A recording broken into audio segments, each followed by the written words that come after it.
Hello, my name is Sarah Mitchell, 34 years old, and I work as a senior marketing director here in Phoenix, Arizona. 6 months ago, I was rushing through the sterile corridors of Phoenix Children's Hospital, my 10-year-old son Tyler's hand gripping mine so tightly I could feel his fear radiating through his small fingers. The doctors had just informed us that his appendix was dangerously close to rupturing and he needed emergency surgery within the hour. Before we jump back in, tell us where you're tuning in from, and if this story touches you, make sure you're subscribed because tomorrow I've saved something extra special for you. My phone buzzed with a text from my mother, Linda. Sorry, honey, we can't make it to the hospital. Emma's big piano recital is tonight, and Amanda really needs us there. You understand, right? These things only happen once. I stared at that message while my son looked up at me with tears in his eyes, asking where Grandma and Grandpa were. That's when something inside me shifted permanently. I didn't explode. I didn't cry. I just smiled at Tyler and said, "It's okay, baby. Mommy's here, and that's all that matters." But in that moment, watching my parents choose a 6-month piano student's 3-minute performance over their grandson's emergency surgery, I made a decision that would change our family dynamics forever. Looking back now, I realize that day in the hospital wasn't really the beginning of our story. It was just the moment when years of accumulated disappointment finally crystallized into something I couldn't ignore anymore. The real story started much earlier, in the sun-baked streets of Phoenix where I grew up, in a modest 2-story house in Tempe with my parents, Linda and Robert Mitchell, and my younger sister, Amanda. Growing up, our family seemed normal enough from the outside. Dad worked as a mechanic at a local garage, coming home every evening with oil-stained hands and stories about the cars he'd fixed that day. Mom worked as a secretary at the elementary school down the street, always involved in school fundraisers and community events. We weren't wealthy, but we were comfortable, and more importantly, we were supposed to be a team. Amanda was born when I was 3, and from the moment she arrived, something shifted in our household's gravitational pull. Where I was practical and driven, Amanda was artistic and dreamy. I excelled at math and science, bringing home straight A's and academic awards. Amanda struggled with traditional subjects, but had an undeniable flair for creative expression. She could draw beautiful pictures, write poetry that made Mom cry, and later, when she discovered music in middle school, she had a natural ear for melody that impressed her teachers. The problem wasn't that Amanda was talented. The problem was how my parents responded to that talent. Every school play Amanda participated in became a major family event. Every art project she created was displayed prominently on the refrigerator, while my honor roll certificates were tucked away in a drawer. When Amanda wanted to take piano lessons in 7th grade, my parents scraped together the money for a used upright piano and weekly lessons with Mrs. Chen down the street. When I wanted to join the robotics club that same year, they told me it was too expensive and I should focus on subjects that didn't require extra fees. I learned early that being good at things that came naturally to me earned polite acknowledgement, while Amanda's struggles and small victories earned celebration. When I graduated as valedictorian of my high school class, my parents attended the ceremony and took a few pictures. When Amanda finally passed her driver's test on the 3rd try, they threw her a surprise party and invited half the neighborhood. This pattern continued into our college years. I had worked summers since I was 15, saving every dollar for my education. I applied for scholarships, worked part-time during school, and graduated from Arizona State University with a degree in marketing and minimal student debt. My parents were proud, sure, but it was the kind of pride you show for someone doing exactly what's expected of them. Amanda, meanwhile, drifted through community college, changing majors 3 times, before finally settling on art therapy. When she struggled to pay for her classes, my parents stepped in with financial support. When she needed a car to get to her internship, they co-signed a loan. When she decided to move in with her boyfriend Marcus during her junior year, they helped her pay the security deposit in an apartment in Mesa. I watched all this with a mixture of frustration and resignation. I had learned to be self-sufficient because I had to be. Every achievement in my life was earned through my own effort. every obstacle overcome through my own determination. And while that made me stronger, it also made me resentful of the easy support my sister seemed to take for granted. After college, I landed an entry-level position at a marketing firm in downtown Phoenix. The work was demanding but rewarding, and I threw myself into building my career with the same intensity I'd brought to everything else. I worked late nights, volunteered for challenging projects, and slowly climbed the corporate ladder. By the time I was 28, I had been promoted to senior marketing director, managing a team of 12 people and overseeing campaigns for major clients across the Southwest. It was around this time that I met David at a work conference in Las Vegas. He was funny, intelligent, and seemed to appreciate my ambition rather than being threatened by it. We dated for 2 years before getting married in a simple ceremony at a resort in Sedona. My parents were there, of course, but I remember feeling like they were going through the motions rather than celebrating with genuine joy. Tyler was born 18 months later, and becoming a mother changed everything for me. Suddenly, all of my professional achievements felt secondary to this tiny human who depended on me completely. David and I settled into parenthood with the same practical approach we brought to everything else. We bought a house in Scottsdale, established college savings accounts, and created the kind of stable, structured environment I had always craved as a child. But even Tyler's arrival didn't seem to shift my parents' attention the way I had hoped. They visited when he was born, brought appropriate gifts, and sent birthday cards on schedule. But their enthusiasm felt measured, polite, rather than passionate. When Amanda announced her pregnancy 2 years later, the energy was completely different. Suddenly, my parents were shopping for baby clothes every weekend, researching the best strollers, and calling Amanda daily to check on how she was feeling. Emma was born premature and spent her first 3 weeks in the NICU. My parents practically lived at the hospital during that time, taking shifts so Amanda was never alone. They helped with medical bills, brought meals, and provided the kind of intensive, emotional support I had never seen them offer before. I remember visiting Amanda during that difficult time and being struck by how my parents hovered around her with such obvious devotion. When Tyler had been born, they had visited for a few hours, taken some photos, and gone home to their regular routine. When Emma was fighting for her life in an incubator, they reorganized their entire lives around supporting Amanda through the crisis. Emma survived and thrived, growing into a bright, energetic little girl with Amanda's artistic temperament and a smile that could light up any room. My parents doted on her in ways they had never doted on Tyler, despite him being their first grandchild. Every milestone Emma reached was documented and celebrated. Her first steps, her first words, her first day of preschool, all became major family events. Tyler, meanwhile, was a steady, reliable kid who excelled in school and rarely caused problems. He played Little League baseball, earned good grades, and had a close circle of friends. But his achievements were met with the same polite acknowledgement I had received as a child. When he made the honor roll, my parents would say, "That's nice, honey," and change the subject. When Emma finger-painted a picture that was barely recognizable as a house, they would frame it and hang it in their living room. The disparity became more obvious as the kids got older. Tyler's baseball games were attended sporadically, if at all. My parents always seemed to have conflicts with work or other commitments. But when Emma started taking piano lessons 6 months ago, they cleared their schedules to attend her very first recital at Mrs. Patterson's music studio. It was a small... Preparing and narrating this story took us a lot of time, so if you are enjoying it, subscribe to our channel. It means a lot to us. Now back to the story. Gathering of families watching their children play Stumple Pieces, but you would have thought Emma was performing at Carnegie Hall based on my parents' excitement. Amanda had gone through a difficult divorce the previous year, and my parents had rallied around her with the same intensity they had shown during Emma's premature birth.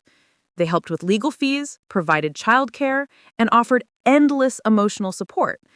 Amanda moved into a small townhouse in Mesa, struggling to make ends meet on her part-time income from a retail job, and my parents supplemented her finances regularly. During the same period, David and I were going through our own marital problems. The stress of his job in pharmaceutical sales, combined with my demanding career and Tyler's busy schedule, had created distance between us that we couldn't seem to bridge. We tried counseling, but ultimately decided to separate amicably when Tyler was 8. The divorce was finalized last year, and while David remained an involved father, the day-to-day responsibilities of raising Tyler fell primarily to me. My parents' response to my divorce was characteristically restrained. They expressed appropriate sympathy and offered to help if needed, but there were no daily check-in calls, no financial assistance, and no intensive emotional support.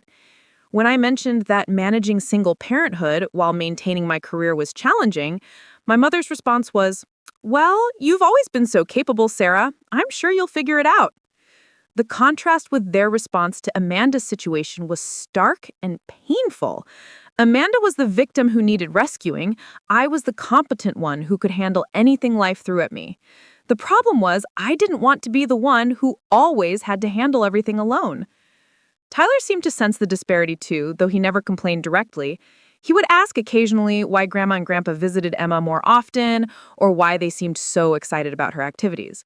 I tried to explain that different grandparents show love in different ways, but the explanations felt hollow even to me. The piano recital situation had been building for weeks. Emma's teacher, Mrs. Patterson, held student recitals twice a year, and this was Emma's first time participating. Amanda had been nervous about it for weeks, worried that Emma might forget her piece or get stage fright.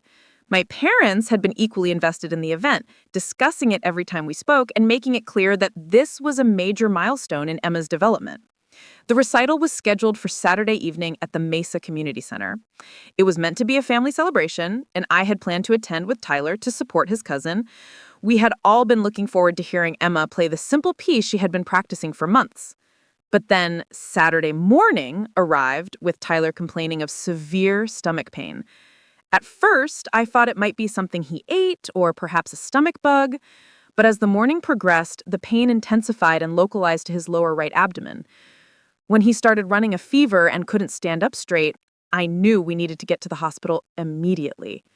The emergency room at Phoenix Children's Hospital was busy that Saturday afternoon, but the triage nurse took one look at Tyler's symptoms and moved us to the front line. Within an hour, we had seen a doctor, completed blood work and a CT scan, and received the diagnosis that every parent dreads hearing. Tyler's appendix was inflamed and dangerously close to rupturing. He needed surgery as soon as possible. I called my parents immediately, my voice shaking as I explained the situation. "Mom, Tyler's in the emergency room. They're saying he needs surgery right now for his appendix. Can you and Dad come to the hospital?" There was a pause on the other end of the line, and I could hear the television in the background. "Oh no, honey, that's terrible timing. We're getting ready for Emma's recital. Amanda's so nervous, and Emma has been practicing for weeks. This is such an important day for her." I stood in the hospital corridor holding the phone with one hand and pressing the other against my forehead, trying to process what I was hearing. "Mom, Tyler is having emergency surgery. This isn't something that can wait." "I understand that, Sarah, but these recitals only happen twice a year. Emma has been looking forward to this for weeks, and Amanda really needs our support. You know how emotional she gets about these things. Can't David meet you at the hospital?" I explained that David was out of town on a business trip and wouldn't be back until Sunday. I told him that Tyler was scared and asking for his grandparents. I emphasized that the surgery was starting within the hour and that this was a serious medical situation. But my mother's response was unwavering. "Sarah, honey, you're so good at handling these situations. Tyler will be fine, and you'll take great care of him. We really can't miss Emma's first recital. It would break her little heart if we weren't there to see her perform." The conversation ended with my mother promising to call later to check on Tyler, and me standing alone in a hospital corridor, staring at my phone in disbelief. My 10-year-old son was about to undergo emergency surgery, and my parents had chosen to attend a piano recital instead. I walked back to Tyler's room where he was lying on the gurney, looking small and frightened in his hospital gown. A nurse was adjusting his IV line, and Tyler's eyes searched my face for reassurance. "Where are Grandma and Grandpa?" he asked, his voice weak from pain and medication. "Are they coming to see me?" I looked down at my son, this brave, wonderful boy who had never asked for anything but love and attention from his grandparents, and I felt something harden inside my chest. "They can't make it tonight, sweetheart," I said. smoothing his hair back from his forehead. "But Mommy's here, and I'm not going anywhere." Tyler nodded, accepting this disappointment the way he had learned to accept so many others. "Will you stay with me when I wake up?" he asked. "I'll be right here," I promised. "The first thing you'll see when you open your eyes is me." The surgery took 2 hours. I spent that time in the family waiting room, surrounded by other worried parents, but feeling completely alone. I thought about calling Amanda to explain why we wouldn't be at the recital, but I realized she probably already knew. My parents would have told her about Tyler's surgery, and she would understand why family plans had changed. But my phone remained silent. No calls from Amanda checking on her nephew, no texts asking for updates, no offers to visit the hospital after the recital was over. It was as if Tyler's medical emergency was happening in a completely separate universe from Emma's piano performance. When the surgeon finally came to speak with me, he was smiling and reassuring. The surgery had gone perfectly. Tyler's appendix had been removed before it could rupture, and there were no complications. He would need to stay in the hospital overnight for observation, but he should be able to go home the next day. I was allowed to see Tyler in recovery, where he was groggy but awake. His first words were asking if the surgery was over, and his second question was whether it had hurt while he was sleeping. I assured him that he had been completely asleep and hadn't felt anything. "Did Grandma and Grandpa call?" he asked as I held his hand. "They'll call tomorrow," I said, though I wasn't sure that was true. "Right now, you just need to rest and get better." Tyler fell asleep holding my hand, and I spent the night in the chair beside his bed, watching him breathe and thinking about the choice my parents had made. It wasn't just that they had missed his surgery, it was that they had dismissed his fear, minimized his need for family support, and prioritized a recreational activity over a medical emergency. Around midnight, my phone buzzed with a text from my mother. "How did the surgery go? Hope Tyler is feeling better." Emma did beautifully at her recital. She didn't miss a single note, and everyone was so impressed. We got it all on video. I stared at that message for a long time. 3 sentences about Tyler's surgery, followed by detailed praise for Emma's piano performance. Even in a text message meant to show concern for my son, the focus shifted immediately back to my sister's daughter. That's when I made the decision that would change everything. I wasn't going to pretend this was acceptable anymore. I wasn't going to smile and nod and tell myself that my parents showed love differently. I wasn't going to protect Tyler from the truth about how little he mattered to them compared to his cousin. I was going to start making choices of my own about who deserved access to our lives. And my parents were about to learn what it felt like to be excluded from important family moments. They had shown me where their priorities lay, and I was about to show them the consequences of those choices. Tyler recovered beautifully from his surgery and was back to school within a week. But something fundamental had shifted in my perspective about family loyalty and the price of always being the understanding one. My parents had made their choice in that hospital corridor, and now it was time for me to make mine. The week following Tyler's surgery passed in a blur of follow-up appointments, missed work days, and careful monitoring of his recovery. What struck me most wasn't Tyler's resilience, though he bounced back with the remarkable healing power that only children possess. What haunted me was the silence from my family. My parents called exactly once during Tyler's recovery period. It was a brief, perfunctory conversation where my mother asked how he was feeling, accepted my report that he was doing well, and then spent 20 minutes describing Emma's post-recital celebration dinner. Apparently, Amanda had organized a small party at Chuck E. Cheese, complete with balloons and a congratulatory cake shaped like a piano. My parents had taken dozens of photos and videos, which they were eager to share with anyone who would listen.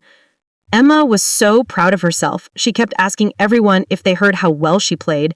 Amanda was in tears, she was so happy. It really was a magical evening. I found myself gripping the phone tighter as she spoke, watching Tyler struggle with a math problem that would have been simple for him before the surgery. He was still moving carefully, favoring his left side to protect his healing incision, and the pain medication made it harder for him to concentrate. But my mother seemed oblivious to the fact that while they were celebrating Emma's 3-minute piano performance, Tyler was fighting through post-surgical recovery without his grandparents' support. "That sounds wonderful," I managed to say, my voice carefully neutral. "I'm sure Emma felt very special having everyone there to watch her."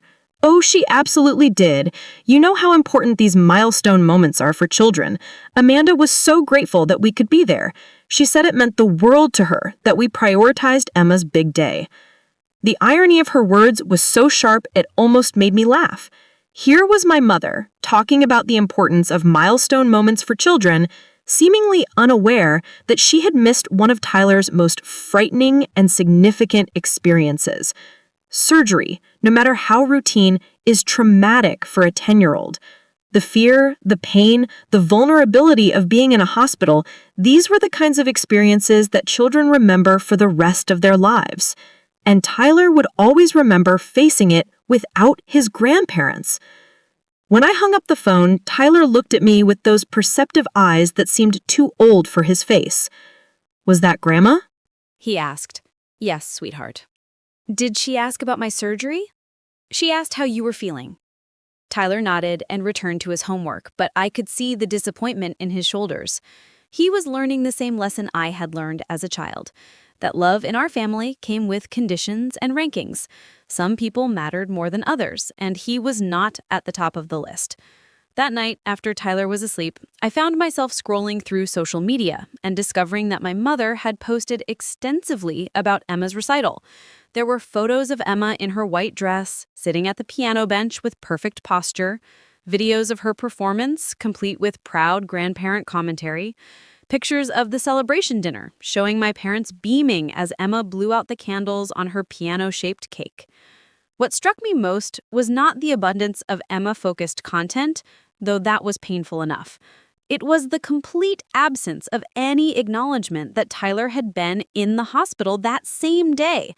Not a single post asking for prayers or well wishes, not even a vague reference to family challenges or medical concerns. According to my mother's social media presence, Saturday had been nothing but pure celebration and joy. I realized then that Tyler's surgery hadn't just been deprioritized in favor of Emma's recital, it had been completely erased from their narrative of that day. In their minds, Emma's performance was the only significant event that had occurred, and Tyler's medical emergency was merely an inconvenient scheduling conflict that I had handled efficiently on my own. The following weekend brought another revelation that crystallized my growing awareness of the family dynamics I had been tolerating for far too long. Amanda called on Sunday morning, her voice bright and cheerful, completely focused on reliving Emma's recital triumph. "Sarah, you should have seen her up there," Amanda gushed before I could even say hello properly. "She was so poised, so confident. Mom and Dad were crying by the time she finished playing. It was honestly the most beautiful thing I've ever experienced as a mother." I was loading the dishwasher while Tyler played video games on the couch, still moving slowly but determined to return to his normal activities. Amanda's enthusiasm felt jarring against the backdrop of our quiet, recovery-focused morning. "I'm sorry we missed it," I said, meaning it, despite everything. I know how much it meant to Emma to have everyone there. "Oh, don't worry about it," Amanda said dismissively. "I know you had that thing with Tyler. Is he better now?" That thing with Tyler. Emergency surgery had been reduced to that thing, as if it were a minor inconvenience rather than a serious medical procedure. I felt my jaw clench as I continued loading dishes, trying to keep my voice level. "He's recovering well, thanks for asking. The surgery went smoothly, but he's still pretty sore and tired." "That's good. Kids bounce back so fast from these things, don't they? Anyway, I wanted to tell you about something amazing that happened at the recital. Mrs. Patterson pulled me aside afterward and said that Emma has real potential. She thinks Emma could be ready for competitions by next year if she keeps progressing at this rate." Amanda launched into a detailed description of Emma's musical future, the advanced pieces she might learn, the competitions she could enter, the opportunities that might open up for her. As she spoke, I found myself thinking about Tyler's own talents and achievements, which seemed to generate none of this family excitement. Tyler was an excellent student who had been invited to participate in his school's gifted and talented program. He played baseball with skill and dedication, had been selected for the All-Star team last summer, and showed a natural aptitude for mathematics that impressed his teachers. But none of these accomplishments had inspired phone calls full of breathless excitement from my sister, and certainly hadn't prompted my parents to envision Tyler's bright future with the same enthusiasm they showed for Emma's musical potential. "That's wonderful about Emma," I said when Amanda finally paused for breath. "She's obviously inherited your artistic abilities." "I know, right? Mom and Dad are already talking about getting her a better piano and finding a more advanced teacher. They want to make sure she has every opportunity to develop her gift." The conversation continued for another 20 minutes, with Amanda sharing every detail of the recital, the audience reactions, and my parents' pride in Emma's performance. Not once did she ask about Tyler's recovery, his emotional state after the surgery, or whether he needed anything from his aunt and cousin during his healing process. When I finally hung up, Tyler looked at me from his spot on the couch. "Was that Aunt Amanda?" "Yes." "Did she ask about my surgery?" "She asked how you were feeling." I hesitated, not wanting to lie, but also not wanting to hurt him further. I said finally, which was technically true, even though it had been the most cursory of inquiries. Tyler nodded, but I could see that he understood more than I was saying. At 10 years old, he was already learning to read between the lines of family conversations and recognize when he was an afterthought rather than a priority. That afternoon, I made a decision that would mark the beginning of my transformation from the accommodating daughter to someone who demanded better treatment for herself and her son. I called my parents and asked if they could watch Tyler for a few hours so I could run some errands and get caught up on work that I had missed during his recovery. My mother's response was immediate and telling. "Oh, Sarah, I wish we could help, but we promised Amanda we'd take Emma to the zoo today. She's been so excited about it, and we don't want to disappoint her." I stood in my kitchen, holding the phone, and processing this response. Tyler, who was still recovering from surgery and could have benefited from some gentle attention from his grandparents, was being passed over in favor of a recreational zoo trip with Emma. It wasn't that my parents were unavailable due to work or other obligations. They were choosing to spend their free time with one grandchild while declining to help with the other. "What about Dad? Could he stay with Tyler while you and Mom take Emma to the zoo?" "Well, Robert really wanted to see Emma's reaction to the giraffes. She's been talking about giraffes nonstop since she learned about them in school. It's going to be such a special day for her." Special day. Everything involving Emma was framed as special, magical, or significant. Meanwhile, Tyler's needs were presented as inconveniences or impositions that interfered with more important family activities. "I understand," I said, though understanding and accepting were two very different things. "I'll figure something out." I ended up asking my neighbor Jessica if she could check on Tyler while I ran a few quick errands. Jessica, who had a son Tyler's age, was happy to help and insisted that Tyler come to their house so he could have some company while he continued recovering. Her kindness and genuine concern for Tyler's well-being stood in stark contrast to my family's indifference. While Tyler spent the afternoon playing board games with Jessica's family, I found myself driving around Phoenix with no particular destination in mind, trying to process the emotions that were building inside me like pressure in a kettle. For 34 years, I had told myself that my parents' favoritism toward Amanda was just their way of compensating for her struggles. Amanda had always needed more support, more encouragement, more help navigating life's challenges. I had convinced myself that their preference for Emma was simply an extension of their protective instincts toward Amanda. But Tyler's surgery had shattered that rationalization. This wasn't about Amanda needing more support or Emma requiring special attention. This was about my parents having decided, consciously or unconsciously, that some family members mattered more than others, and Tyler and I were consistently relegated to the bottom of their priority list. I thought about all the times I had made excuses for their behavior, all the moments when I had swallowed my disappointment and told myself that I was being too sensitive or expecting too much. I remembered graduation days when they had seemed distracted, birthday celebrations where they had appeared to be going through the motions, and achievements that had been met with polite acknowledgement rather than genuine pride. The pattern had been there all along, but I had been too invested in maintaining family harmony to acknowledge it fully. I had played the role of the understanding daughter, the capable one who didn't need much attention or support.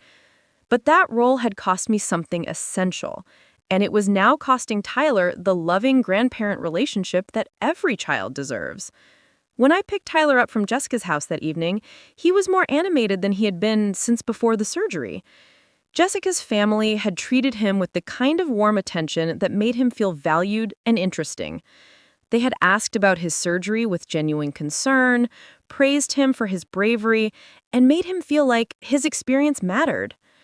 Mrs. Torres said I was really tough to handle surgery so well, Tyler told me as we drove home. She said her dad had his appendix out when she was little, and he complained for weeks about how much it hurt. I smiled, grateful for Jessica's intuitive understanding of what Tyler needed to hear. You were incredibly brave, sweetheart. I'm so proud of how you handled everything. Mrs. Torres asked if Grandma and Grandpa wanted to hear about my surgery when they visit next time. I told her they were busy with Emma's piano recital, and she got this funny look on her face. I glanced at Tyler in the rearview mirror, seeing him process this interaction with the analytical mind that reminded me so much of myself at his age. Jessica's funny look had probably been her trying to hide her shock that grandparents would miss their grandchild's surgery for a piano recital. To an outsider, the choice would seem incomprehensible. "What did you tell her?" I asked. "I said that Emma is really good at piano and it was important for her to have people watch her play." Mrs. Torres said that was very understanding of me, but she still looked confused. That night, as I was tucking Tyler into bed, he asked the question that I had been dreading, but knew was inevitable. "Mom, do Grandma and Grandpa love Emma more than me?" I sat on the edge of his bed, looking down at this perceptive, sensitive boy who deserved so much better than the emotional scraps my parents were offering him. Every instinct I had as a mother wanted to protect him from this painful truth, to make excuses and explain away the obvious disparity in how he and Emma were treated. But I realized that lying to him would be another form of betrayal. Tyler was smart enough to see the patterns, old enough to understand family dynamics, and deserving of honesty about his place in our extended family. Protecting him from the truth wouldn't shield him from the pain. It would just teach him to doubt his own perceptions and accept treatment that he shouldn't have to tolerate. "I think Grandma and Grandpa have gotten into some habits that aren't fair," I said carefully. "They pay more attention to Emma and Aunt Amanda, and that's not okay. It doesn't mean they don't love you, but it does mean they're not showing their love in the way you deserve." Tyler nodded thoughtfully, processing this confirmation of what he had already observed. "Are you going to talk to them about it?" I looked at my son, this brave boy who had faced surgery without his grandparents and was now asking if I would advocate for him, and I felt a fierce protective instinct rise up in my chest. "I'm going to do something about it," I promised him. "You deserve better than this, Tyler, and I'm not going to let it continue." That promise made to my son in his bedroom while he was still healing from surgery became the foundation for everything that followed. I had spent my entire life being the accommodating daughter, the one who understood and accepted and made excuses for everyone else's behavior. But I was done accommodating a family dynamic that hurt my child. The next morning, I woke up with a clarity of purpose that I hadn't felt in years. I was going to stop enabling my parents' favoritism by continuing to participate in family events and traditions as if everything was normal. I was going to start making choices that protected Tyler's emotional well-being, even if those choices made other family members uncomfortable. My first decision was about my parents' upcoming wedding anniversary. Every year, Amanda and I had coordinated a celebration for their anniversary, usually a family dinner at a nice restaurant, followed by a small party at their house. This year would have been their 40th anniversary, a milestone that typically would have called for something special. But as I thought about planning another family celebration where Tyler would be politely included while Emma was celebrated and fussed over, I realized I couldn't do it anymore. I couldn't continue to pretend that we were a happy, close-knit family when my parents had made it clear through their actions that Tyler and I were secondary characters in their family story. I called Amanda that morning and told her that Tyler and I wouldn't be able to help with the anniversary planning this year. I kept my explanation simple. We had other commitments and couldn't participate in organizing the celebration. Amanda was surprised and a little annoyed.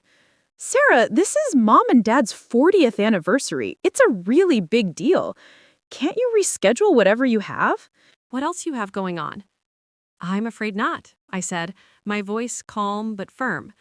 You'll need to handle the anniversary celebration on your own this year. But I can't organize everything by myself. I don't have your connections with restaurants and party planners. Besides, they're your parents too. Don't you think you should be involved in celebrating this milestone? I almost laughed at the irony of Amanda telling me that our parents were my parents too, given how little attention they paid to Tyler and me compared to her and Emma. But I kept my voice level and repeated that we wouldn't be available to help with the planning. The conversation ended with Amanda frustrated and me feeling lighter than I had in months. For the first time in my adult life, I had said no to a family obligation without providing a detailed explanation or apologizing profusely for my inability to participate. That afternoon, my mother called, clearly having spoken to Amanda about my refusal to help with the anniversary planning. Her tone was a mixture of hurt and bewilderment that I recognized from childhood confrontations. "Sarah, honey, Amanda says you can't help with our anniversary dinner. Is everything okay? This isn't like you to back out of family events."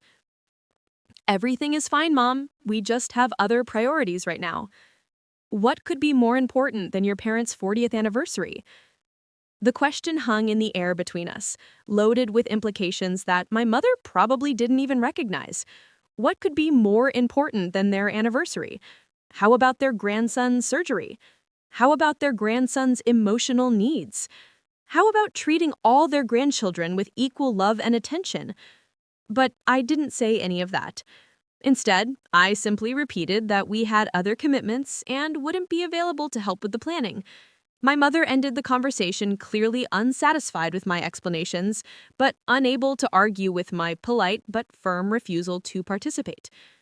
Over the next few days, I received several more calls from both Amanda and my mother, each trying different approaches to convince me to change my mind about the anniversary celebration. Amanda tried guilt, reminding me of everything our parents had done for us over the years. My mother tried confusion, insisting that she didn't understand why I was being so uncharacteristic and difficult. Neither of them asked directly if my decision was related to Tyler's surgery and their absence from the hospital. Neither of them seemed to make the connection between their choices and my new boundaries. They appeared genuinely puzzled by my behavior, as if they couldn't imagine why I might be reconsidering my role in family dynamics. Their inability to see the connection between their actions and my response was almost more telling than their original choice to prioritize Emma's recital over Tyler's surgery. They had become so accustomed to my accommodating nature that they couldn't conceive of a scenario where their treatment of Tyler might have consequences for our family relationships. But I was just getting started. The anniversary celebration was only the first boundary I planned to establish. Tyler deserved a mother who would fight for his place in the family, and I was finally ready to become that mother, regardless of how uncomfortable it made everyone else. The anniversary celebration proceeded without us, and the silence that followed was deafening. My parents held their 40th anniversary dinner at Giuseppe's Italian restaurant in Tempe, the same place where they had celebrated their 25th and 30th anniversaries. Amanda posted photos on social media showing my parents cutting into a heart-shaped cake while Emma, dressed in a frilly pink dress, clapping excitedly beside them. The images were picture-perfect, showing a happy family gathering with warm smiles and obvious affection. What the photos didn't show was the empty space where Tyler and I should have been. The missing place settings, The conversations that felt incomplete, the awkward explanations when other family friends asked where we were. According to Jessica, who heard through the neighborhood grapevine, my mother had told people that Tyler and I couldn't make it due to scheduling conflicts, as if our absence was a minor inconvenience rather than a deliberate choice. The day after the anniversary celebration, my mother called with a voice that carried a mixture of hurt and bewilderment. "Sarah, we missed you and Tyler at dinner last night. It didn't feel right celebrating without you there. Several people asked about you, and I didn't know what to tell them." I was sitting in my home office, reviewing marketing reports, while Tyler did homework at the kitchen table. The normalcy of our quiet Sunday evening stood in stark contrast to the family drama playing out through phone calls and text messages. "I hope you had a lovely celebration," I said, keeping my tone cordial but distant. "I'm sure Emma enjoyed being part of such a special evening." "She did, but that's not the point. The point is that this was a milestone anniversary, and our family wasn't complete without you and Tyler there. I still don't understand why you couldn't reschedule whatever you had planned." The assumption in her words was revealing. My mother couldn't conceive of a scenario where I had chosen not to attend, rather than being prevented by circumstances beyond my control. In her mind, I was still the accommodating daughter who would move mountains to be present for family events, regardless of how I was treated. But I didn't say any of that. Instead, I simply repeated that we had other commitments and wouldn't be available to help with the planning. My mother ended the conversation clearly unsatisfied with my explanations, but unable to argue with my polite but firm refusal to participate. Selective about which family events we attend. The silence on the other end of the phone lasted so long that I wondered if the call had dropped. When my mother finally spoke, her voice had shifted from confused to sharp. "More selective? Sarah, what exactly does that mean? Are you saying you're going to start picking and choosing when to be part of this family?" "I'm saying that we're going to start prioritizing relationships where we feel valued and appreciated." Another long silence, followed by a tone I recognized from my childhood when my mother was building up to a lecture about responsibility and family obligations. "Sarah Elizabeth Mitchell, I raised you better than this. Family isn't about feeling valued and appreciated every single moment. Family is about commitment and loyalty and being there for each other regardless of circumstances. I'm very disappointed in this attitude you've developed." The use of my full name was meant to shame me back into compliance, a technique that had worked effectively when I was 8 years old. But at 34, with a son of my own to protect, it only reinforced my determination to establish boundaries that my parents clearly weren't going to respect voluntarily. "I agree that family should be about being there for each other," I said calmly. "And I think Tyler learned an important lesson about family commitment during his surgery." I heard a sharp intake of breath on the other end of the line, and I knew that my mother had finally made the connection between Tyler's surgery and my new attitude toward family events. The conversation ended shortly after that, with my mother saying she needed time to think about everything I had said. Over the next few days, I found myself experiencing a strange combination of liberation and anxiety. For the first time in my adult life, I had directly challenged my parents' treatment of me and Tyler. I had stopped making excuses for their favoritism and started holding them accountable for their choices. But I also knew that I had crossed a line that couldn't be uncrossed, and I wasn't sure what the consequences would be. Tyler seemed to sense the shift in family dynamics without needing detailed explanations. He stopped asking when we would see Grandma and Grandpa next, and he didn't seem disappointed when their usual Sunday afternoon calls became less frequent. Instead, he threw himself into his schoolwork and his friendships, spending more time with Jessica's family and his baseball teammates. I watched him adapting to our reduced contact with my parents, and I realized that he was probably relieved not to be constantly reminded of their secondary status in their affections. Children are remarkably perceptive about emotional dynamics, and Tyler had undoubtedly been carrying the weight of his grandparents' indifference for years without complaining about it directly. 3 weeks after the anniversary celebration, Amanda called with news that would test my resolve in ways I hadn't anticipated. Her voice was bubbling with excitement as she shared the latest development in Emma's musical journey. "Sarah, you're not going to believe this. Mrs. Patterson recommended Emma for the Young Artists Piano Competition. It's a really big deal with participants from all over Arizona. The winner gets a scholarship for advanced lessons and the opportunity to perform with the Phoenix Youth Orchestra." I was folding laundry in my bedroom while Amanda talked, organizing Tyler's school clothes and listening to her describe Emma's musical opportunities with growing unease. I could already sense where this conversation was heading, and I steeled myself for the request that I knew was coming. The preliminary competition is next month, and if Emma advances, the final round is in December. Mom and Dad are so excited they can barely contain themselves. They're already talking about hiring a professional photographer to document Emma's performance and maybe even renting a bigger piano for her to practice on. Amanda continued describing the competition details, the potential benefits for Emma's musical education, and our parents' enthusiastic support for this new venture. As she spoke, I found myself thinking about Tyler's upcoming baseball season and the complete lack of family excitement about his athletic abilities. Tyler had been selected for a traveling baseball team that would compete in tournaments throughout the Southwest. It was a significant honor that reflected both his skill and his dedication to the sport. The time commitment would be substantial, with practices twice a week and weekend tournaments that might require overnight travel. But when I had mentioned Tyler's selection to my parents, their response was polite congratulations, followed by immediate concerns about the cost and time investment. "That sounds like quite a commitment," my mother had said when I told her about Tyler's baseball team. "Are you sure you want to take on all that driving and expense? It seems like a lot for a 10-year-old.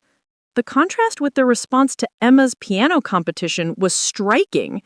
Tyler's athletic achievements were viewed as burdens and inconveniences, while Emma's musical pursuits were celebrated as investments in her bright future. Anyway, Amanda continued, pulling my attention back to our phone conversation, I was wondering if you could help with something. The registration fee is $300, and then there are costs for sheet music, performance attire, and extra lessons to prepare.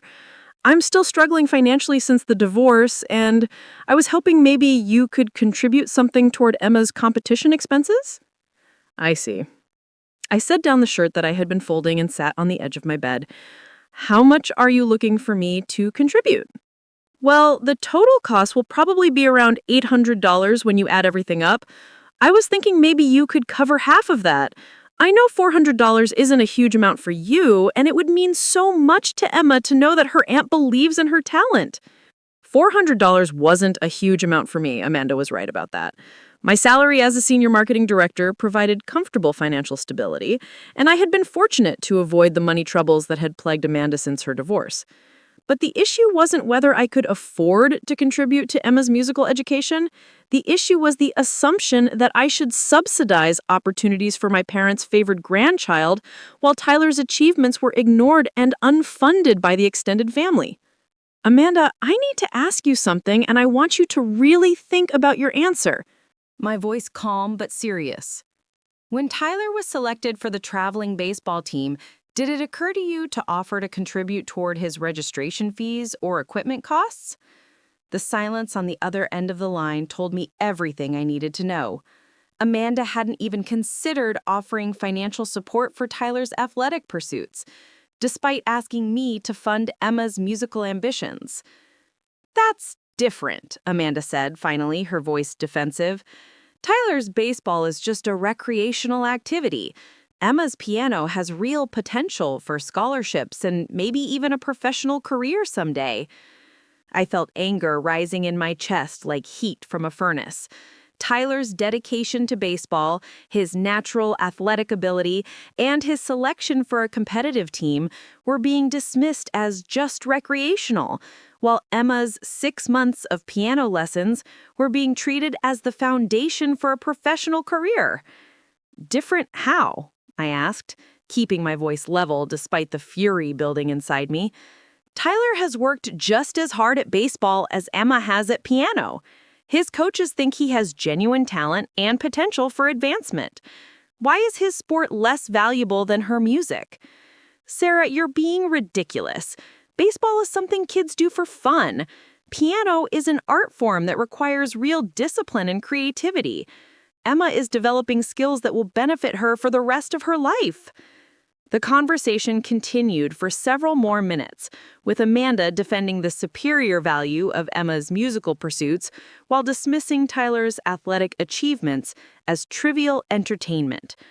Her arguments reflected the same mindset that our parents had always demonstrated: the belief that certain activities and certain children were inherently more worthy of support and celebration. When I finally told Amanda that I wouldn't be contributing to Emma's competition expenses, her reaction was swift and sharp. "I can't believe you're being so selfish about this, Sarah. Emma is your niece and she's trying to pursue something meaningful with her life. The least you could do is support her efforts." "I support Emma," I replied, "but I'm not going to continue funding opportunities for her while Tyler's achievements are ignored by this family." "What does Tyler have to do with this? This is about Emma's piano competition, not about Tyler's recreational activities." The fact that Amanda couldn't see the connection, couldn't understand why I might be reluctant to financially support Emma when Tyler received no equivalent consideration, revealed how deeply embedded the favoritism had become in our family culture. It wasn't malicious or intentional. It had simply become the natural order of things that Emma's needs took precedence over Tyler's needs, and that I was expected to participate in this hierarchy without question. After I hung up the phone, I sat in my bedroom for a long time, thinking about the conversation and what it revealed about my family's expectations. They had become so accustomed to my accommodating nature that they couldn't imagine I might start making different choices. They had relied on my financial generosity and emotional support for so long that they took it for granted, never considering that my cooperation was voluntary and could be withdrawn. That evening, I sat down with Tyler to discuss his upcoming baseball season and the family dynamics that were affecting both of us. He was in his bedroom organizing his baseball cards in a new album he had bought with his allowance money, completely absorbed in arranging players by team and position. "Tyler, I want to talk to you about something important," I said, sitting on his desk chair while he continued working on his collection. He looked up with the alert expression he always wore when he sensed a serious conversation coming. "Am I in trouble?" "Not at all. I want to talk to you about your baseball team and about some changes we're making with our family." I explained to Tyler that I had decided we would be spending less time with his grandparents and aunt until they could learn to treat him with the same enthusiasm and support they showed Emma. I told him that his achievements and interests were just as important as anyone else's in the family, and that I wasn't going to continue pretending otherwise to keep peace. Tyler listened carefully, occasionally asking questions, but mostly processing this information with the thoughtful consideration that reminded me so much of myself at his age. When I finished explaining my decision, he was quiet for several minutes, arranging and rearranging his baseball cards while he thought. "Mom, are you doing this because of my surgery?" he asked, finally. "That's part of it, but it's about more than just the surgery. It's about making sure you know that you matter just as much as Emma does, and that your feelings and needs are just as important as hers." Tyler nodded, then looked directly at me with an expression that seemed too far mature for his 10 years. "I think Grandma and Grandpa love Emma more because they remind them of Aunt Amanda when she was little, and Aunt Amanda was always their favorite." The perceptiveness of his observation took my breath away. Tyler had not only recognized the favoritism that affected him directly, but he had also understood the generational pattern that had shaped my own childhood. He had figured out that Emma's privileged position in the family wasn't really about her individual qualities, but about her role as a continuation of Amanda's favorite status. "You might be right about that," I said carefully. "But even if you are, it doesn't make their treatment of you acceptable. Every child in a family deserves to feel equally loved and supported." "I know," Tyler said, returning his attention to his baseball cards. "I know that you love me and support me."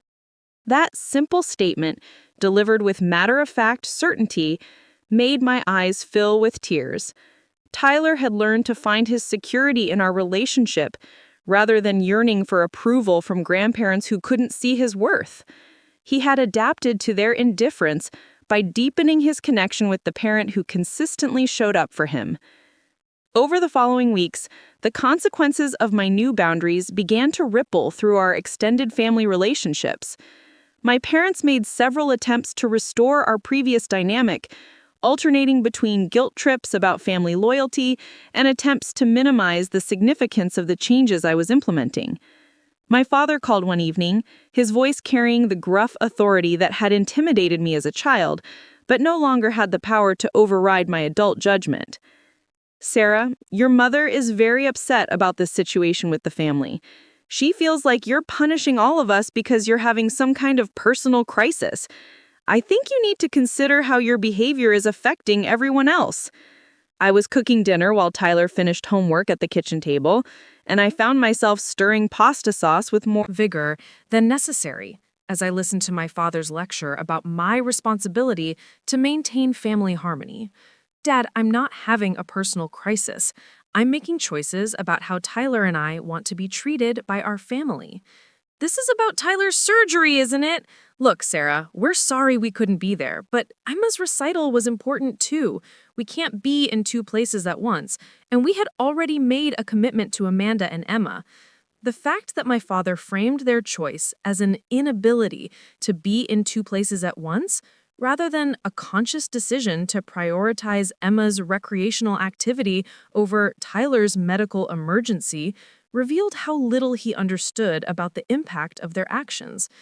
Dad, Tyler needed his grandparents during one of the scariest experiences of his childhood, and you chose to attend a piano recital instead.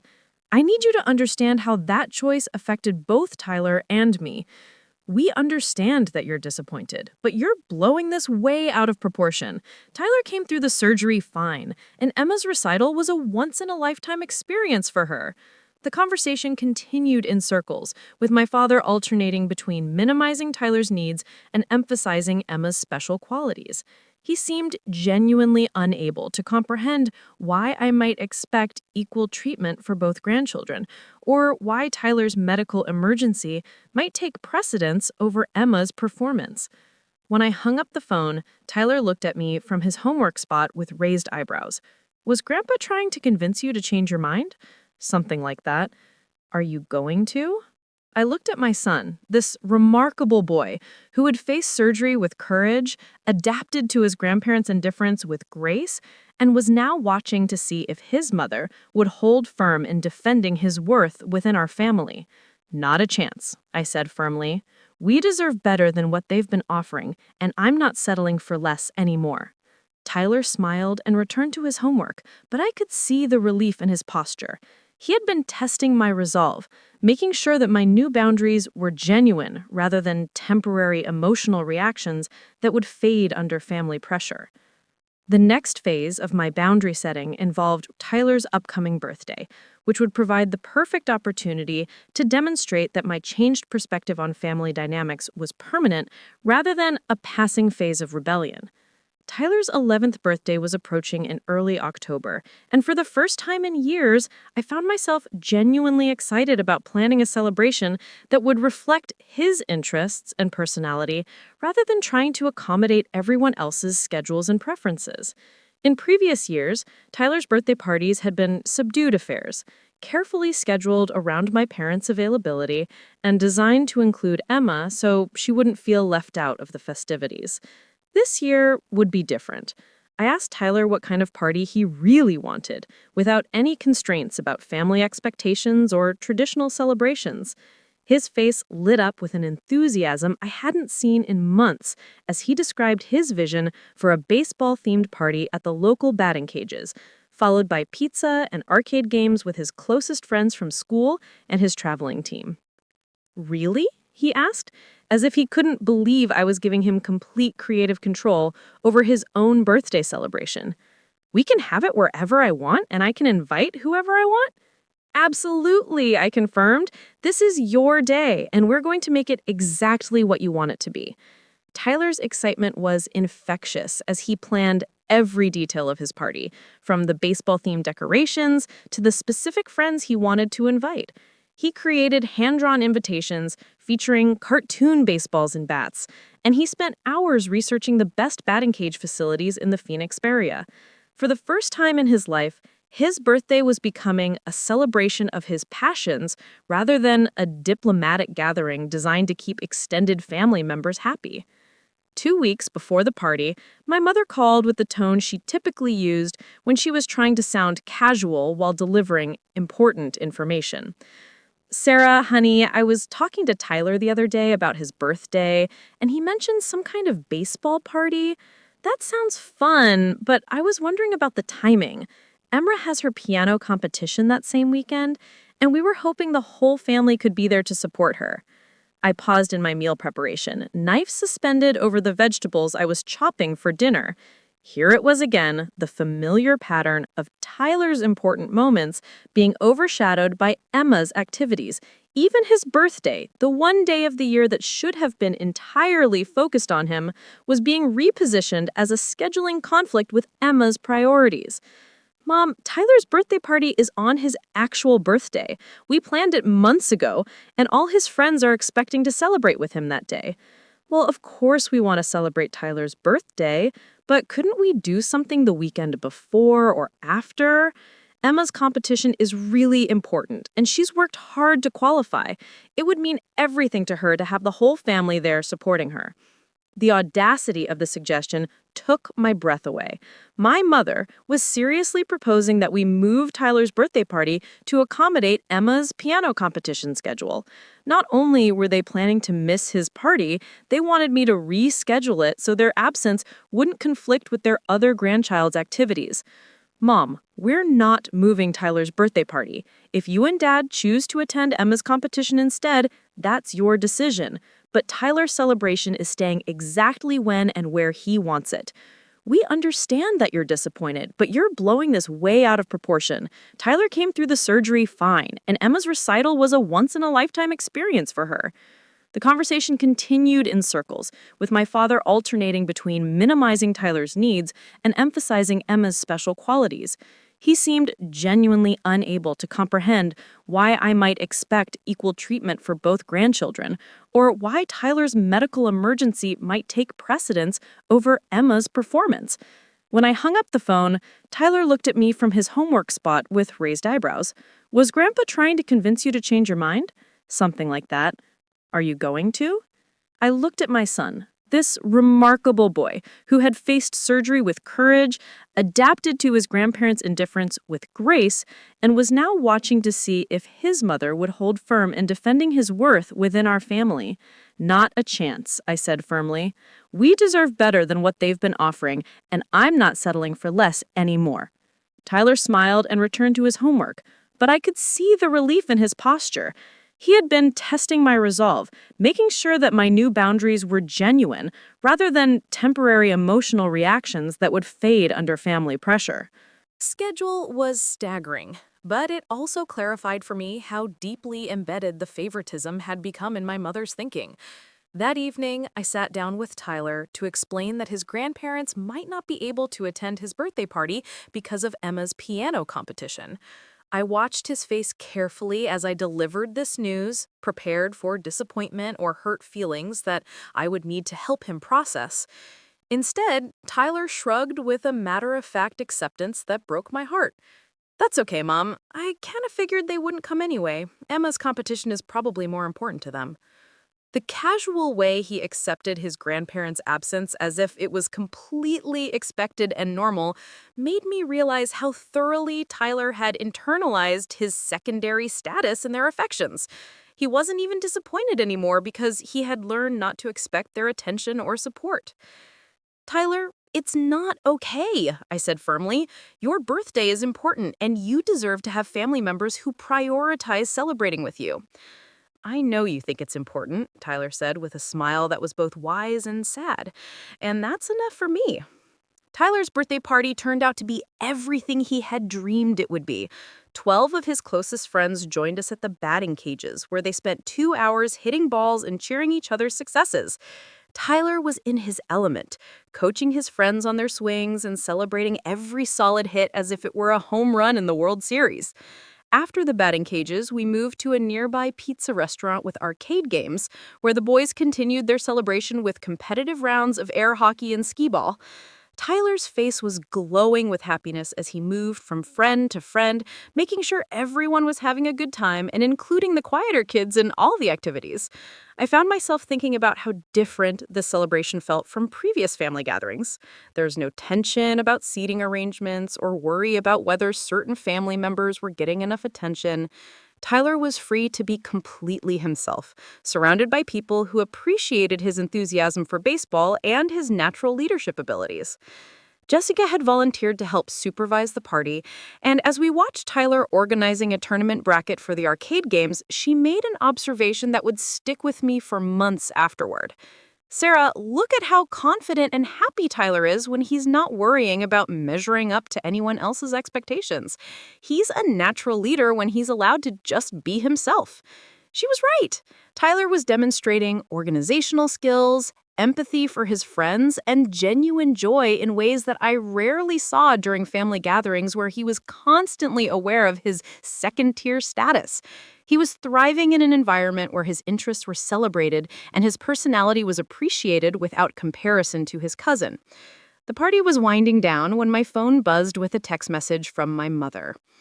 "Hope Tyler is having a wonderful birthday. Emma advanced to the finals of her competition. We're so proud of her accomplishment." I stared at the message, noting how even Tyler's birthday wishes were immediately redirected to focus on Emma's achievements. There was no acknowledgement of missing his celebration, no apology for choosing another grandchild's activity over his special day, just a brief birthday greeting followed by enthusiastic praise for Emma's piano success. I showed the message to Jessica, who read it with increasing incredulity. "Sarah, please tell me you see how messed up this is. They missed their grandson's birthday party and then sent a message about how proud they are of their other grandchild's competition. This isn't subtle favoritism anymore. This is just cruel." Hearing Jessica articulate what I had been feeling helped crystallize my resolve to protect Tyler from any further emotional damage from my parents' favoritism. Tyler deserved better than grandparents who treated his important moments as inconveniences and his achievements as less worthy of celebration than his cousin's activities. 2 weeks after Tyler's birthday party, Amanda called with news that would force the final confrontation I had been both dreading and anticipating. Her voice was tight with barely controlled anger as she launched into her complaint without any preliminary pleasantries. "Sarah, I need to talk to you about the message you're sending to this family with your behavior. Emma won her piano competition, and she's been invited to perform with the Phoenix Youth Orchestra in their winter concert. This is a huge honor, and the whole family should be there to support her. But Mom and Dad are worried that you're going to find some excuse not to attend because you're still having whatever crisis this is." I was in my home office reviewing quarterly marketing reports, but Amanda's accusatory tone demanded my full attention. I saved my work and leaned back in my chair, preparing for the conversation that would likely end our pretense of normal sisterly relations. "Congratulations to Emma on her competition win. I'm sure she worked very hard for that achievement." "Don't patronize me, Sarah. This is about more than just congratulating Emma. This is about you acting like a spoiled child because you didn't get enough attention during Tyler's surgery. You've been punishing the whole family for months, and it needs to stop." The characterization of my boundary setting as punishment revealed how little Amanda understood about the changes I had been implementing. In her mind, my refusal to continue enabling their favoritism was an attack on the family, rather than a reasonable response to years of unequal treatment. "Amanda, I'm not punishing anyone. I'm making choices about how Tyler and I want to be treated by our family. If those choices feel like punishment to you, maybe you should examine why that is." "What choices? You mean like refusing to help with Mom and Dad's anniversary dinner? Like not contributing to Emma's piano competition expenses? Like keeping Tyler away from family events where he might have to share attention with his cousin?" Amanda's accounting of our family conflicts was revealing in what it included and what it omitted. She focused on my refusal to provide financial support and event planning assistance, but she made no mention of my parents missing Tyler's surgery or birthday party. In her accounting of our family conflicts, my failure to subsidize Emma's opportunities was a serious offense, while Tyler's emotional needs were irrelevant. "Amanda, I want you to answer a question honestly. When was the last time you asked about Tyler's baseball season? When was the last time you congratulated him on making the traveling team or offered to attend one of his games? The silence on the other end of the line stretched long enough for me to know that Amanda was struggling to remember any instance of showing interest in Tyler's athletic achievements. Tyler's baseball is different, she said finally. It's just a recreational activity that he enjoys. Emma's piano is developing into something serious that could affect her entire future. There it was again, the fundamental devaluation of Tyler's interests and abilities. His dedication to baseball, his natural talent, and his coach's recognition of his potential were dismissed as recreational entertainment, while Emma's 6 months of piano lessons were treated as the foundation for a professional career. Different how, exactly? Tyler practices baseball every day, just like Emma practices piano. He's been selected for competitive teams based on his skill level, just like Emma was selected for competitions. His coaches believe he has potential for advancement, just like Emma's music teacher believes in her abilities. Why is her activity more valuable than his? Because music is an art form that develops creativity and discipline and cultural appreciation. Baseball is just a game that boys play for fun. Amanda's response revealed the depth of her bias against Tyler's interests, but it also exposed the cultural assumptions that our parents had used to justify their favoritism for years. Emma's pursuits were inherently more valuable because they were artistic and traditionally feminine, while Tyler's athletic abilities were dismissed because they were stereotypically masculine and competitive. Amanda, you're telling me that Tyler's dedication, skill development, and competitive achievements are worthless because they happen to involve a sport rather than an instrument? Do you hear how prejudiced that sounds? I'm not prejudiced, Sarah. I'm realistic about which activities have long-term value and which ones are just entertainment. The conversation continued for another 20 minutes, with Amanda defending Emma's superior worthiness for family support and attention while dismissing any suggestion that Tyler deserved equal consideration. She seemed genuinely unable to comprehend why I might object to the family dynamic that had privileged her daughter while marginalizing my son. When I finally told Amanda that Tyler and I would not be attending Emma's orchestra performance, her reaction was swift and vitriolic. Fine, Sarah, keep Tyler isolated from his family because you're too selfish to share the spotlight. But don't blame us when he grows up wondering why his mother turned him against his own relatives. After hanging up, I sat in my office thinking about Amanda's accusation that I was turning Tyler against his relatives. The reality was quite the opposite. I was protecting Tyler from relatives who had already demonstrated that they considered him less worthy of love and support than his cousin. I wasn't creating distance between Tyler and his extended family. I was simply refusing to continue forcing him into situations where that distance was made painfully obvious. That evening, I explained to Tyler that there would be another family event that we wouldn't be attending. Emma's orchestra performance was scheduled for the week before Christmas, and the entire extended family was expected to attend this culmination of her musical achievements. Tyler listened to my explanation with the same calm acceptance he had shown about his birthday party. Will there be other kids there, or just Emma performing? It's a youth orchestra, so there will be other young musicians performing as well. That sounds really cool. I bet Emma will do great. Tyler paused, then looked at me with curiosity rather than disappointment. Mom, are we not going because of how they treat me? His direct question deserved an honest answer. Partly, yes, but also because I want you to understand that you don't have to accept being treated as less important than other people, even if those people are family members. Tyler nodded thoughtfully. I think I understand. It's like when kids at school are mean to other kids and the teachers say we don't have to be friends with people who aren't nice to us. Exactly like that. The winter passed quietly for Tyler and me, with minimal contact from my parents and sister. We established new holiday traditions that reflected our own interests and values, rather than family obligations that left Tyler feeling inadequate. We spent Christmas morning opening presents and then volunteering at a local food bank, followed by a movie and dinner at Tyler's favorite restaurant.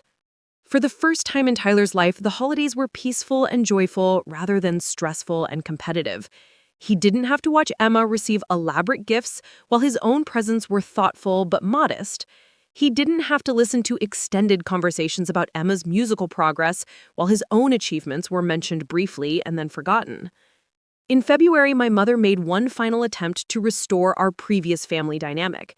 She called on a Sunday afternoon, her voice carrying a mixture of authority and desperation that I recognized from childhood attempts to resolve conflicts through guilt and obligation.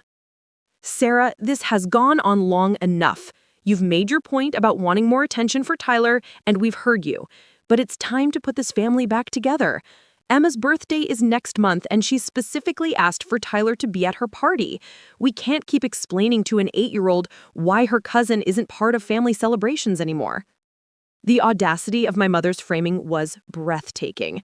She was presenting my refusal to continue enabling favoritism as a temporary tantrum that had served its purpose and should now be abandoned so that normal family dysfunction could resume.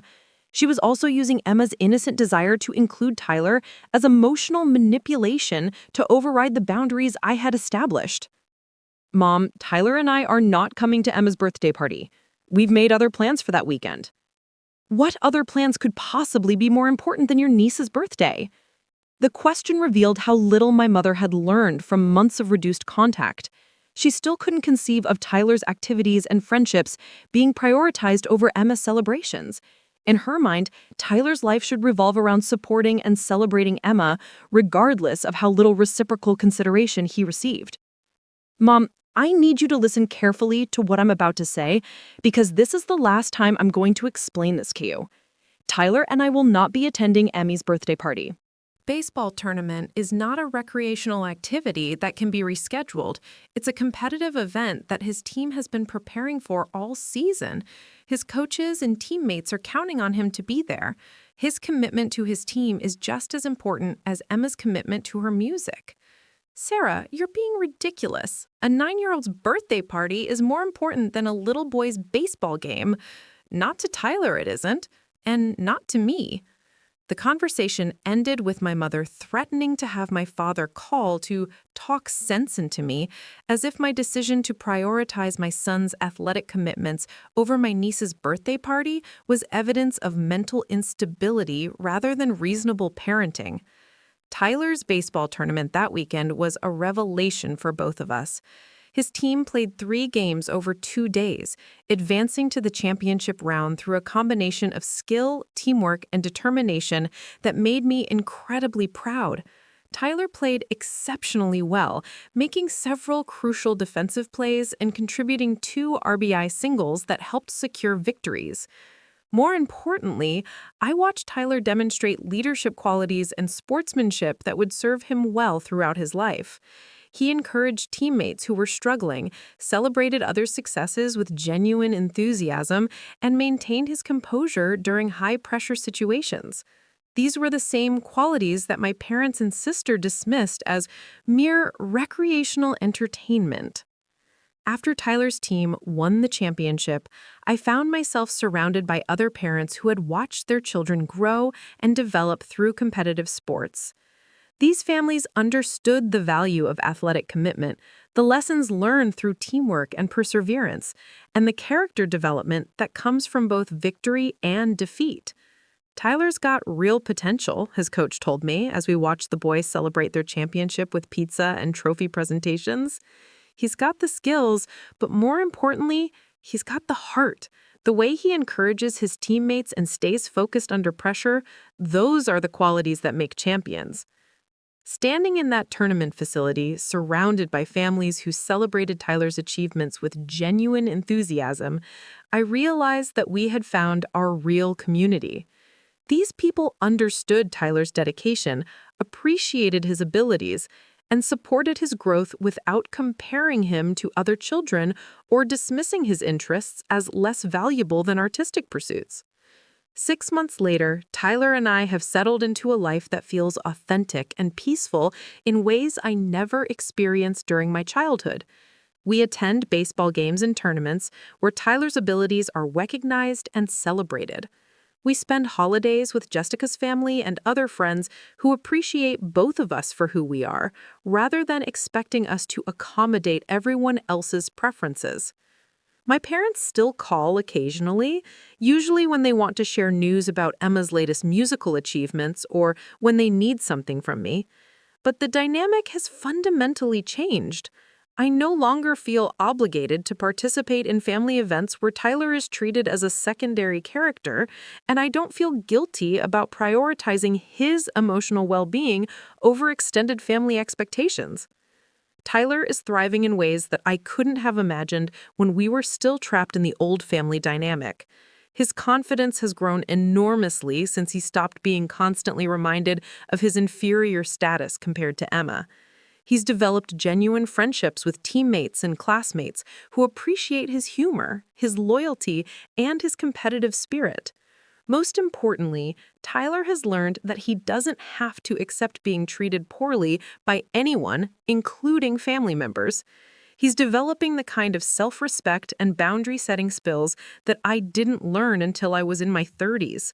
He knows that love should be unconditional and support should be freely given, not earned through constant accommodation of other people's preferences. The final lesson in this journey came when Tyler asked me whether I missed having a close relationship with my parents and sister. It was a thoughtful question that deserved an honest answer. I miss the idea of having a close family, I told him. I miss what I always hoped our relationships could become, but I don't miss the reality of how they actually treated us. Tyler considered this answer carefully before responding. I think I understand. It's like when you really want to be friends with someone at school, but they're not very nice to you. You can miss the idea of being friends without missing how they actually made you feel. His analogy was perfect, and it captured the complexity of family relationships when love exists alongside fundamental disrespect. Tyler had learned to distinguish between the fantasy of loving grandparents and the reality of grandparents who consistently demonstrated that he mattered less than his cousin. Today, Tyler is 12 years old and playing on a highly competitive baseball team that travels throughout the Southwest for tournaments.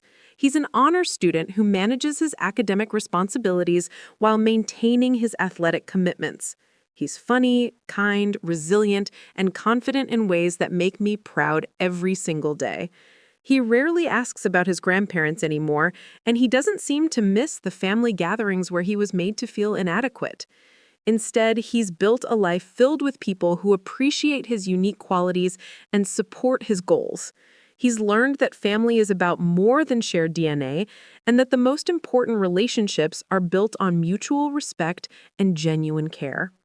As for me, I've discovered that setting boundaries with family members who don't respect you is not selfish or cruel. It's necessary for your own well-being and essential for protecting your children from emotional harm. I spent too many years trying to earn love from people who had already decided I wasn't worth their full attention, and I almost allowed Tyler to learn the same painful lesson. The piano recital that my parents chose over Tyler's surgery taught me that their love came with conditions and rankings that I would never be able to satisfy. But it also taught me that I had the power to choose different relationships, different traditions, and different definitions of family loyalty. Tyler and I have created a life based on mutual respect, genuine support, and unconditional love. We celebrate each other's achievements, comfort each other during difficulties, and prioritize each other's emotional well-being above external expectations.